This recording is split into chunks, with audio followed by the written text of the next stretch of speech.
Hey, I like riding on your four-wheeler, man. That's some fun stuff. Go from an RX-7 with tons of horsepower to a four-wheeler, and you have more fun cruising down the street at 25 miles an hour in first gear. That old 20-year-old four-wheeler makes about 14 horsepower.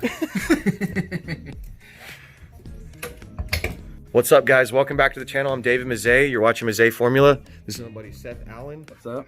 Over here in Georgia, checking out his FD that he just finished up. We're about to go tune this thing. Yes, sir. We're about to have some fun. Yes. It's been a while since it's been pushed hard on the street, but it's going to see some boost today. Oh, yeah.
So the first thing we're doing, guys, is replacing the spark plugs.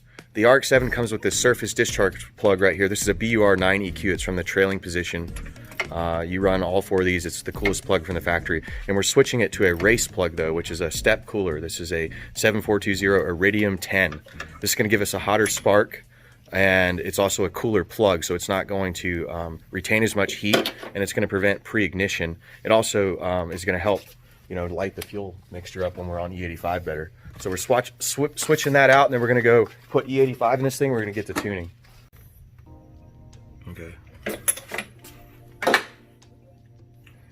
So, dude, this area right here, right around 40%, it's like there's this little hump in the map there right before it plateaus, and I think really that's probably just it's like kind of like a light cruise where you're still in positive pressure and in boost. Because around 40% of throttle, you can actually run the car 5 or 6 psi and just hold there in 4th or 5th gear, and you're not building more boost and you're not accelerating, but you're just kind of right on the edge, right? Yeah, it's like a positive. You're under pressure and the boost is still moving, but you're cruising at that same like constant acceleration. So it's lighter throttle, and then right past that is where you see the table actually picks up, because once you move past about 40%, it really starts wanting to build boost, and that thing gets to cooking. Yeah, it wants to take off.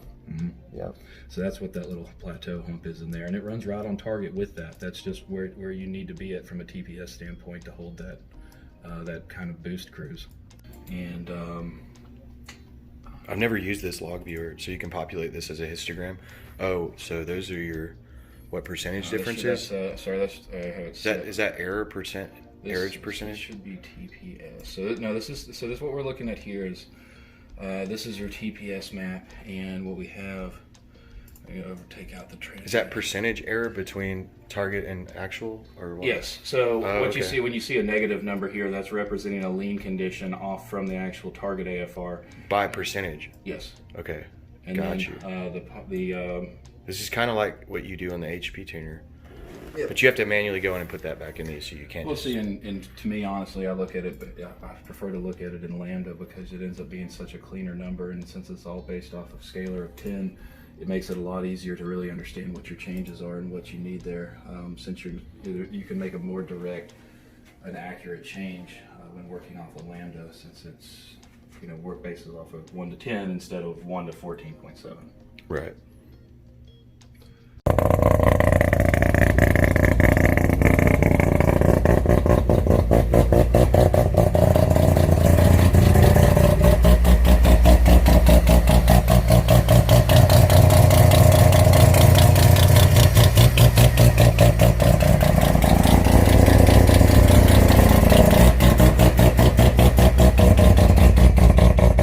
Seth, rev it up.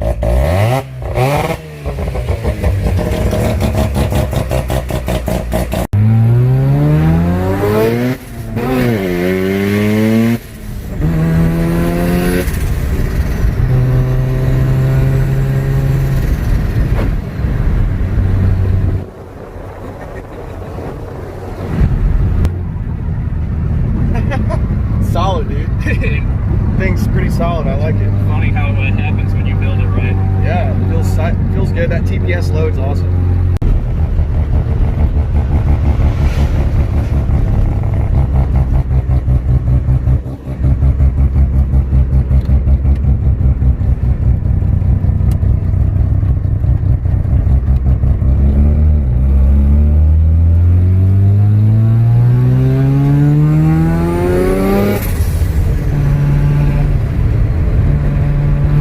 So I've got about 26% duty. I'm thinking it's going to hit about 20 pounds, and we're looking at like somewhere around 11.0 AFR.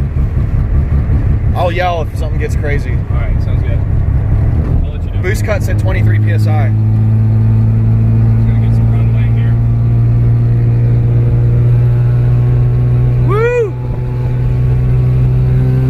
Ready? Yep.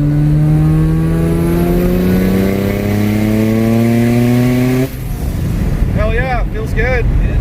You're a little bit south of the target, but I mean it was like I was seeing 10.7s, 10.8. Yeah, like, well, that's a lot closer. That's where we want want to be. That's where we want to be. You were at about 19 pounds, so it's looking I good. think that went to right at 7.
fucking fast.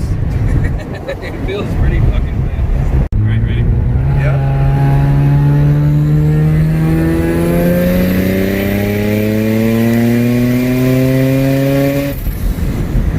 Looking good. Clean. Huh? It's clean feeling. Yeah, it's a little bit fat on the top, but we can work on it. So I want to thank Seth Allen and his wife Lindsay again for having me over to their house in Georgia. It was a super great time. I can't think of anything more fun than riding in the passenger seat of a big turbo RX-7 on its first tune-in. We got it up to about 20 pounds of boost. Hopefully we'll be turning it up to about 35 plus here shortly when we put it on the dyno here in Alabama. And it was just a great time going to some wineries, making some brap noises around the city. And, you know, if you don't know, I can't tell you exactly which company he works for, but it is the company that put a man on the moon. You'll see that sticker on my back glass, and they're actually working on a project to put a man on Mars. So super cool. The guy knows what he's doing. If you need any help with a tune, hit him up. He's more than willing to help you guys out. He's a pretty good tuner. He knows his stuff. I'm also willing to help you guys out as well. Anybody needs a tune on RX-7s, just let us know. And hopefully we'll be putting this four-rotor RX-7 on the racetrack coming up shortly when we get some track time at either Road Atlanta or Barber and later October with Brian Leonard. So thanks for watching my channel. I'm David Mazzei, Mazzei Formula. You guys have a good weekend.